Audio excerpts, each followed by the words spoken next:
नमस्कार। मैं doctor Ravinder Amarjeet fertility centre से आज आपको इस वीडियो के माध्यम से 5 महत्वपूर्ण टिप्स बताऊंगी जो आपकी आईवीएफ को सक्सेसफुल बनाने में मदद करेंगे या महत्वपूर्ण रहेंगे।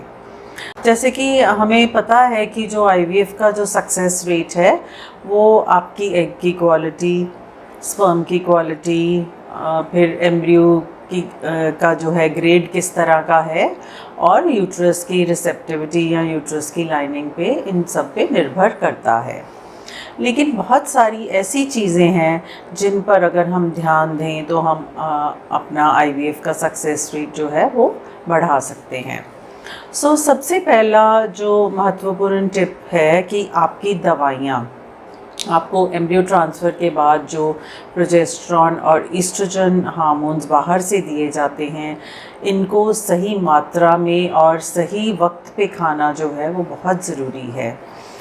जो प्रोजेस्टेरॉन हार्मोन होता है वो प्रेगनेंसी को सपोर्ट करता है, तो अगर आप इसकी मात्रा में थोड़ा कम कर देंगे या किसी दिन अगर इसको मिस कर देंगे तो आपकी जो है इम्प्लांटेशन और जो प्रेगनेंसी के जो चांसेस हैं वो कम हो सकते हैं।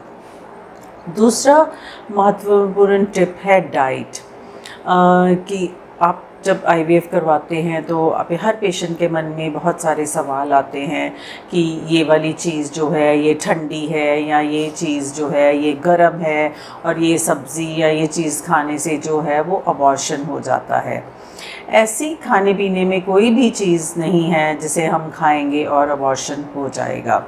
हाँ, आपको एक बात का जो है वो ध्यान रखना है कि आपको जो हम प्रोजेस्टेरॉन देते हैं एम्ब्रियो ट्रांसफ़र के बाद, वो प्रोजेस्टेरॉन हार्मोन जो आपकी आंतड़ियों की या इंटेस्टाइन्स की जो मोटिलिटी है उसको कम कर देता है। इसके कारण आपके पेट में कई बारी दर्द हो सकता है या गैस बन सकती है या कई बारी कब्ज़ भी हो जाती है। तो आपको क्या करना है कि खाना जो है एकदम से इकट्ठा खाना नहीं खाना, थोड़ा थोड़ा करके खाना है। जैसे कि हम कहेंगे कि स्मॉल फ्रीक्वेंट मील्स लेने हैं, इससे आपको ये वाली जो प्रॉब्लम्स हैं ये नहीं आएंगी। इसके अलावा आपको हरी सब्जियां खानी है, पानी ज़्यादा मात्रा में पीना है और जो सीजनल फ्रूट है वो खाना है। कई पेशेंट्स का ये सवाल रहता है कि वो पपीता और पाइनएप्पल खाएं या ना खाएं। पाइनएप्पल और पपीता खाने से कोई आईवीएफ के सक्सेस रेट पर फ़र्क नहीं पड़ता।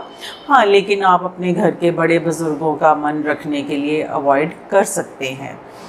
इसके अलावा जो एरिएटेड ड्रिंक्स हैं, डार्क चॉकलेट्स हैं, बेकरी प्रोडक्ट्स हैं या जो टी एंड कॉफ़ी, इसका आपको सेवन कम करना है और अगर ना करें तो और भी ज़्यादा अच्छा है। तीसरा महत्वपूर्ण टिप है बेड रेस्ट।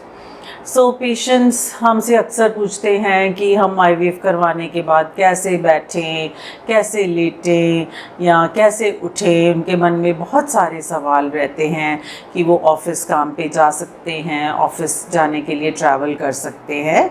तो इन सब चीज़ों का उत्तर है कि आप अपना नॉर्मल रूटीन वर्क जो आप पहले कर रहे थे वो कर सकते हैं। इसमें आपको कोई मनाही नहीं है, क्योंकि ये देखा गया है कि जो पेशेंट्स कंप्लीट बेड रेस्ट करते हैं तो उनमें जो है रिज़ल्ट जो है वो कम आते हैं, क्योंकि वो पेशेंट सारा टाइम लेटे रहते हैं और उनके मन में एक ही ख्याल आता रहता है कि उनका आईवीएफ जो है वो सक्सेसफुल होगा या नहीं होगा। वो जो है वो कांस्टेंट स्ट्रेस में रहते हैं।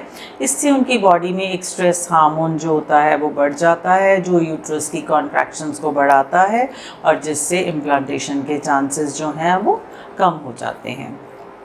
चौथा महत्वपूर्ण टिप है कि आपको इन्फेक्शंस अवॉइड करनी है। आपके आसपास अगर किसी को भी खांसी, ज़ुकाम या कोई भी वायरल फीवर है तो आप उनसे दूर रहें, बिकॉज़ आपको अगर खांसी या बुखार हो जाएगा तो आपका थोड़ा सा प्रेगनेंसी का चांस इन्फेक्शन के कारण कम हो सकता है। सिमिलरली आपको जो है पेट की इन्फेक्शन ना हो तो अच्छा है, यानी कि डायरिया, वॉमिटिंग्स, ये चीज़ें ना हो, इसके लिए आपको जो है घर का ताज़ा बना हुआ खाना खाना चाहिए। फिफ्थ महत्वपूर्ण टिप जो है, जो सब बहुत ही इम्पॉर्टेंट है, कि आपको अपना एटीट्यूड जो है वो पॉजिटिव रखना है। क्योंकि जो आईवीएफ है उसका सक्सेस रेट कहीं पे भी 100% नहीं है। तो जब पेशेंट एम्ब्रियो ट्रांसफ़र करवा लेते हैं तो एक ही बात को जो है वो सोचते रहते हैं कि हमें प्रेगनेंसी होगी या नहीं होगी, अंडर कांस्टेंट प्रेशर रहते हैं, जिसका कि बहुत एडवर्स इफ़ेक्ट पड़ता है प्रेगनेंसी आउटकम पे। तो इसके लिए आपको अपनी जो है अटेंशन डाइवर्टेड रखनी चाहिए।